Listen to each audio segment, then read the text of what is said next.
make them less real, their manes streaming in the wind as they raced about joyfully, unseen, unheard, unthreatened by the petty hatreds of humankind.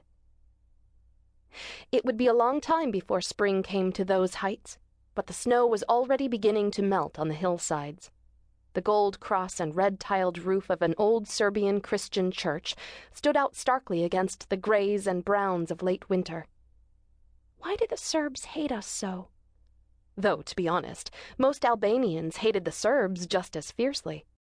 Some of the girls at school could, and would, recite terrible poems against the Serbs.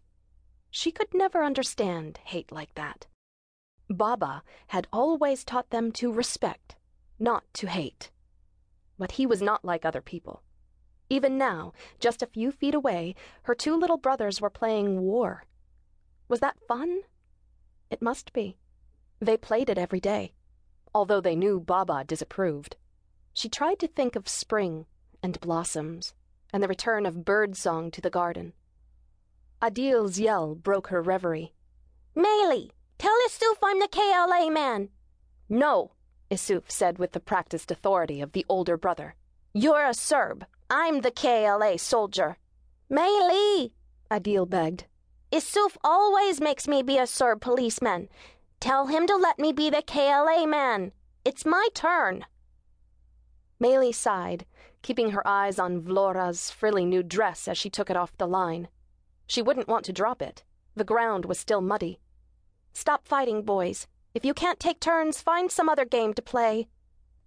It was Mehmet's fault. Their older brother was convinced that the Kosovo Liberation Army would soon save the Albanians. No matter what Baba said, Mehmet worshipped the KLA. Baba said they were more legend than fact, but Mehmet was convinced they were simply biding their time, waiting for a chance to free Kosovo from Serbian domination. Even Mr. Uka, pointing to the picture on their classroom wall of Skandar Beg, the Kosovar's 15th century hero, predicted that out of the KLA would arise a new Skandar Beg, who would liberate Kosovo. She must have heard the familiar rattle and roar without realizing it, Uncle Fadil's ancient Lada Niva. Baba, as elder brother of the Lleshi family, had tried to convince him to sell it and buy a new tractor, but Uncle Fadil had refused. The Lada suited him. He had taken out the back seat so he could load the car for market. 10 years of carrying vegetables, chickens, and the occasional goat had not dealt kindly with the old Russian-made vehicle. It was something of a family joke. "Well," Mehmet would say, "you can always tell when Uncle Fadil is arriving. If not by the noise, then certainly by the smell." But the truth was, Meli was distracted, and she wasn't aware that the car had driven up until the brakes squawked, and it pulled to a stop on the street in front of the store. She dodged under the clothesline and ran around the edge of the building to see. Yes, it was Uncle Fadil's car, but what was it doing here in the late afternoon? He should be home milking his cow and goats at this time of day. "Isuf, Adil, run into the store and tell Baba that Uncle Fadil is here," Meli said. "I don't want to go in. It's my turn to be the KLA man." Just then the driver's door opened. It took Uncle Fadil 3 tries to get it slammed shut again. Meanwhile, the passenger door opened, and his wife stepped out onto the curb. Why had Auntie Burburshe come and left Granny alone on the farm? She never did that. "Come on, Adil. Let's get Baba." Isuf's eyes were wide with fear.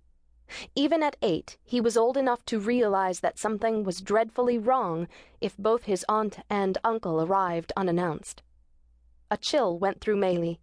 She called out to her uncle, "Is Granny all right?" Uncle Fadil looked up, startled. "Granny? Yes, of course." So it was something else. I'll tell Mama you're here," Meli said, and raced around the building and up the outside stairs to the apartment above the store before slipping off her shoes at the door.